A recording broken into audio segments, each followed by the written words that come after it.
అసలు కేసీఆర్ సారు 10 ఏళ్ల పాలన చేసిన అప్పెంతో ఎరికేనారా నీకు? 7 లక్షల కోట్లు. మన 7 లక్షల కోట్లు 7 లక్షల కోట్లు అనకు అలకదా కూడా. రిజర్వ్ బ్యాంక్ ఆఫ్ ఇండియా లెక్కల ప్రకారం కేసీఆర్ సారు 10 ఏళ్లలో చేసిన అప్పు 3,87,000 కోట్ల రూపాయలు. దాంట్లో సమైక్య రాష్ట్రంగా ఉండి ఆంధ్రప్రదేశ్ రాష్ట్రం తోటి మన రాష్ట్రం ఏర్పడేటప్పుడు 72,658 కోట్ల రూపాయల అప్పు మనకు పంచితే వాటితోటి కలిపే 3,87,000 కోట్ల రూపాయల అప్పు అయింది మనకు.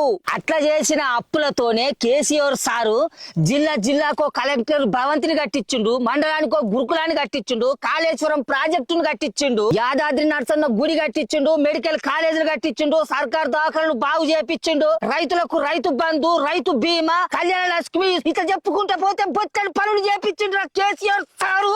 ఇప్పుడు మన నల్లమల పులిబిడ్డ రేవంతాల్ సార్ సర్కార్ కాడికి అద్దం. మన రేవంతాల్ సార్ సర్కారు గద్దెనెక్కి 2 సంవత్సరాల 2 నెలల 10 దినాలల్లా చేసిన అప్పెంతో ఎరికేనారా నీకు? నీకు తెలితే చెప్పరా, అదే నన్ను అడుగుతాను మళ్ళా. నేను చెప్పుడు కాదు గాని మన నల్లమల పులి రేవంతాల్ సారు అసెంబ్లీలోనే చెప్తాండు ఇను. 3,47,294 కోట్లు మేము అప్పు చేసినాం అధ్యక్ష. ఎప్పటి నుంచి? 1/12/2023 నుంచి అధ్యక్ష. బాగా సభ్యులందరూ వినాలి. మంచిగా నాటిను 28/2/2026 వరకు దాదాపుగా ఈ 27 నెలలలో మేము తెచ్చిన అప్పు 3,47,294 కోట్ల అధ్యక్ష. ఆ అప్పుతోటి ఏం చేసిండ్రా? ఓ బళ్ళు కట్టించిల్లా, ఓ గుళ్ళు కట్టించిల్లా, ఓ రోడ్లు వేసిండ్లా, ఓ ప్రాజెక్టు కట్టించి రైతుల పొలాలకు నీళ్లు బారిచ్చిల్లా. ఏం చేసిండు చెప్పరా అప్పుతోటి? 6 గ్యారెంటీలు అమలు కోసం అప్పు చేస్తాను కావచ్చే.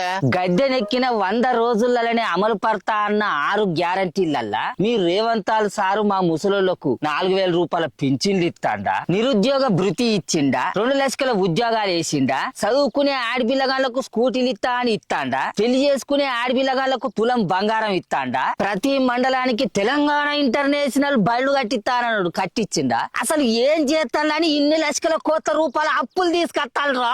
మన నల్లమల పులి ఇప్పుడు తీసుకొచ్చిన అప్పు ప్రకారం ఏడాదికి ఎన్ని లక్షల కోట్ల అప్పు అవుతుందో ఎరికేనారా?